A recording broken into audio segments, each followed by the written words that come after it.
एक बार पुनः आप सभी का स्वागत है हमारे चैनल में। और आज हम लोग कक्षा 8 गणित प्रश्नावली 4 अध्याय 4 जिसका नाम है आंकड़ों का प्रबंध, इसको पढ़ेंगे। तो सबसे पहले हम लोग देखते हैं कि इस पाठ में मुख्य रूप से किस किस टॉपिक्स को पढ़ना है। तो यहाँ हम लोगों को इसमें जो पढ़ना है, सबसे पहले परिचय जानना है आंकड़ों का प्रबंधन, चित्रालेख के बारे में जानना है, दंडालेख के बारे में जानना है, दोहरे दंडालेख क्या होते हैं उसके बारे में जानना है, बारंबारता बंटन सारणी। हम लोग को ये चित्रालेख, दंडालेख, दोहरे दंडालेख और बारंबारता बंटन सारणी, ये 4.1 में हम लोग को मुख्य रूप से पढ़ना है।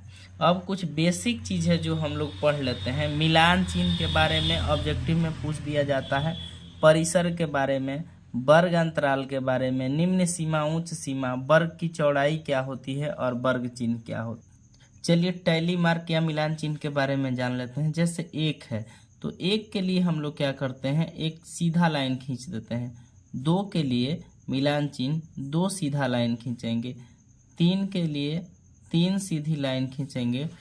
चार के लिए चार उदग्र लाइन खींचेंगे। 5 के लिए हम लोग क्या करते हैं, 4 उदग्र लाइन खींचते हैं और एक तिरछी लाइन खींच देते हैं, तो 4 1 5 हो गया।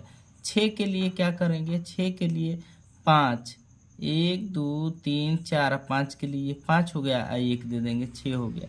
7 के लिए देखिए क्या करेंगे, 7 के लिए 5 का पहले बनाएंगे, तो 5 का होगा 1 2 3 4, एक तिरछी लाइन खींच देंगे, 5 हो गया, 6 7। 8 के लिए हम लोग क्या करेंगे, तो 5 और उसके बाद 3, तो 5 के लिए 4 गो सीधी लाइन खींचेंगे, सीधी लाइन खींच देंगे, 4 1 5 हो गया, 1 2 3, ये हो गया 8। ऐसे ही हम लोग मिलान चिन्ह बना लेंगे। चलिए इसके बाद परिसर के बारे में जान लेते हैं। परिसर क्या होता है, जो आंकड़ों में जो उच्चतम मान है उसमें से सबसे छोटा वाला मान घटा देंगे। जैसे मान लीजिए दे दे कि आंकड़ों 6 3 5 9 का परिसर ज्ञात करें। परिसर, तो परिसर हम लोग क्या करते हैं, जो बड़ा है सबसे बड़ा, तो सबसे बड़ा 9 है, इसमें से सबसे छोटा वाला वैल्यू घटा देंगे। सबसे छोटा वाला 3 है, तो 9 में से 3 गया 6, परिसर इसका कितना हो गया, 6 हो गया। जैसे आपको बताना है वर्ग अंतराल, 10 से 20 वर्ग अंतराल हो गया, तो इसमें उच्च सीमा जो ज़्यादा वाला होगा उसको उच्च सीमा कहेंगे, जो कम वाला होगा उसको निम्न सीमा। तो उच्च सीमा हो जाएगा 20 और निम्न सीमा हो जाएगा 10। फिर उसी तरह एक हम ले लें 15 और 25, इसमें कहें कि उच्च सीमा बताइए, तो आप लोग कहेंगे कि उच्च सीमा 25 हो जाएगा और निम्न सीमा कितना होगा, तो निम्न सीमा हो जाएगा 15। एक हम लेते हैं 20 40, इसमें आपको कमेंट बॉक्स में इसका आंसर बताना है, इसकी निम्न सीमा कितना होगा, निम्न सीमा। अच्छा देखिए, वर्ग चौड़ाई होती है चाहे वर्ग आमाप, जितना इसके बीच गैपिंग रहता है, तो 20 का गैपिंग है तो वर्ग आमाप या वर्ग की चौड़ाई 20 हो जाएगी। यहाँ 10 का गैपिंग है, 10 20 में 10 का गैपिंग है, तो वर्ग आमाप या वर्ग की चौड़ाई 10 हो जाएगी। वर्ग चिन्ह कैसे निकाला जाए, तो उच्च सीमा प्लस निम्न सीमा बाई 2। 20 30 का वर्ग चिन्ह लिखना है, तो 20 30 में उच्च सीमा कौन है, 30 है, निम्न सीमा कौन है, 20 है, अब बट्टा 2, तो 20 30 हो जाएगा 50 बट्टा 2 कट जाएगा, ये हो जाएगा कितना, 25, तो वर्ग चिन्ह 25 हो जाएगा। हम कह रहे हैं 10 और 20 में वर्ग चिन्ह क्या है, तो वर्ग चिन्ह होगा उच्च सीमा। उच्च सीमा 20 प्लस निम्न सीमा 10 बट्टा 2, तो 20 10 कितना हो जाएगा, 20 10 होगा 30 बट्टा 2 बराबर 15। तो ऐसे याद रखना है कि जब भी वर्ग चिन्ह निकालना होगा तो उच्च सीमा प्लस निम्न सीमा दोनों को जोड़ के 2 से भाग कर देंगे, निकल जाएगा। अब इसमें सबसे पहले हम लोग चित्रालेख पढ़ेंगे, जिसको पिक्चोग्राफ कहा जाता है। देखिए, संकेत का प्रयोग करते हुए आंकड़ों का चित्रीय निरूपण, ग्लास का चित्र बनाया है, एक संकेत मतलब एक ग्लास का चित्र का मतलब हुआ है 1000 ग्लास। तो जनवरी में देखिए कितने ग्लास का उत्पादन हुआ, तो कितने ग्लास का चित्र बनाया हुआ है, 1 2 3 4, और एक चित्र का मतलब 1000, तो 4 चित्र का मतलब 4000। फरवरी में कितने हजार, तो 1 2 3 4 5 6, 6 चित्र बनाया हुआ है, इसका मतलब फरवरी में 6000 ग्लास का उत्पादन हुआ। मार्च में 2 ग्लास बनाया हुआ है, एक ग्लास का मतलब 1000 है, तो 2 ग्लास का मतलब 2000। और अप्रैल में 1 2 3 4, 4000। अब इस पर आधारित कुछ प्रश्न है, उसको देखिए। मार्च के महीने में कितने ग्लासों का उत्पादन हुआ। मार्च के महीने में यहाँ देखेंगे मार्च, तो मार्च के महीने में 2 गो चित्र है, एक चित्र का मतलब 1000, तो 2 चित्र का मतलब 2000। लिखेंगे कि मार्च के महीने में 2000 ग्लास का उत्पादन हुआ।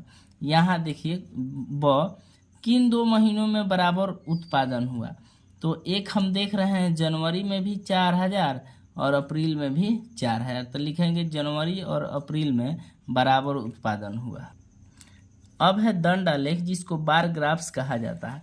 इसमें क्या होती है, इसमें होता है एक एक्स अक्ष होता है, एक वाई अक्ष होता है। एक्स अक्ष पर जो आंकड़ा दिया है उसको लेते हैं, और जो संख्यात्मक मान होता है उसको वाई अक्ष पर लिया जाता है। जैसे मान लीजिए यहाँ कुछ पुस्तक दिया है, और उस पुस्तकों की संख्या कितनी है, लाइब्रेरी में पुस्तकों की संख्या कितनी है। हाँ, एक चीज और है, दंड आलेख में ये जो दंड होता है इसकी चौड़ाई एकदम समान होती है, इसके बीच का जो गैप होता है वो भी बराबर होता है। जैसे अंग्रेजी के पुस्तकों की संख्या 200 है, गणित के पुस्तकों की संख्या 300 और 400 के बीच 350 आएगा, 350 है। हिंदी के पुस्तकों की संख्या 400 है, विज्ञान के पुस्तकों की संख्या 500 है, और सामाजिक विज्ञान के पुस्तकों की संख्या 100 है। यदि इतना आप समझ पाते हैं तो इस प्रश्न का उत्तर, इस पर आधारित कुछ प्रश्न है, इसका उत्तर आसानी से दे सकते हैं। चलिए, है सबसे अधिक किस विषय की पुस्तकें है, वह कितनी है। तो देखिए सबसे लंबा ग्राफ कौन है, विज्ञान वाला सबसे लंबा है, तो सबसे अधिक विज्ञान विषय की पुस्तकें हैं, और कितनी है, तो और लिखेंगे कितनी है, 500 है। उसके बाद कह रहा है सबसे कम किस विषय की पुस्तकें हैं और कितनी है, तो सबसे छोटा ग्राफ कौन है, सामाजिक विज्ञान का, और कितना है, 100 है। लिखेंगे सबसे कम सामाजिक विज्ञान की पुस्तकें हैं और वह 100 है। पुस्तकालय में कुल कितनी पुस्तकें हैं, सबको जोड़ दीजिए ना, तो जोड़ेंगे, देखिए यहाँ से 200 300 500 550 550 400 950 950 5 1450 1550 पुस्तकें हैं। इस दंडालेख द्वारा क्या सूचना दी गई है, इस दंडालेख द्वारा यही सूचना दी गई है कि पुस्तकालय में किस विषय की कितनी पुस्तकें हैं। किन 2 विषयों की पुस्तकों की संख्या का अंतर सबसे कम है, किसका अंतर सबसे कम है, तो देखिए गणित और हिंदी का, गणित का 350 है और हिंदी का 400 है, तो गणित और हिंदी के पुस्तकों का सबसे कम। इसके बाद है दोहरे दंडालेख, डबल बार ग्राफ्स है। इसमें दो समूहों की तुलना इसमें की जाती है। जैसे यहाँ जो दिया है, कुछ विद्यार्थी हैं, इनके छमाही परीक्षा का और वार्षिक परीक्षा का परिणाम इस ग्राफ के द्वारा दर्शाया गया है। जैसे मान लीजिए विभूति नाम का कोई लड़का है, ये जो ज़्यादा हाईलाइटेड कलर है वह छमाही परीक्षा का परिणाम दर्शा रहा है, जबकि जो कम हाईलाइट वाला है वो वार्षिक परीक्षा का। तो ये विभूति का छमाही में 50 अंक आया है, जबकि उसका 60 अंक वार्षिक परीक्षा में आया है। विकास का देखिए छमाही और वार्षिक दोनों में समान अंक आया है। विभा का छमाही में तो 60 अंक आया है, लेकिन इसका वार्षिक परीक्षा में 90 अंक आया है। वासीर का छमाही में तो 50 है, लेकिन वार्षिक में घट के इसका 40 हो गया है। विलास का छमाही में देखिए 80 है और वार्षिक में कितना हो गया है, 70 हो गया। अब इस पर आधारित कुछ प्रश्न है, देख के आप लोग आसानी से बना सकते हो। आप देखिए, बारंबारता बंटन सारणी, जिसको फ्रीक्वेंसी डिस्ट्रीब्यूशन टेबल कहा जाता है, वो कैसे बनाया जाता है। आंकड़ों का वर्गीकरण यहाँ है, कुछ आंकड़े दिए गए हैं, तो इसको कह रहा है कि 4, 8, 8, 12, 12, 16 इत्यादि लेके बारंबारता बंटन सारणी बनाना। तो इसके लिए हम देखते हैं कि सबसे न्यूनतम मान इसमें कितना है। तो न्यूनतम मान 4 है और सबसे अधिकतम मान कितना है।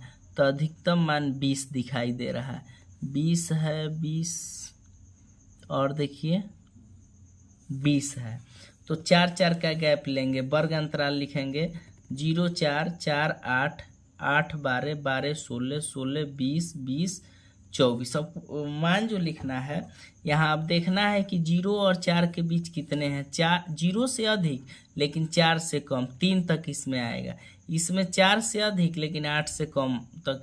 तो 0 से लेके 4 तक देखेंगे, 4 से कम देखेंगे, इसमें देखेंगे तो 3, 1 गो 1 गो 1 1 1 2 2 2 है। तो देखिए मिलान चिन्ह 2 का 2 लिख दिए, यहाँ बारंबारता 2 लिखेंगे।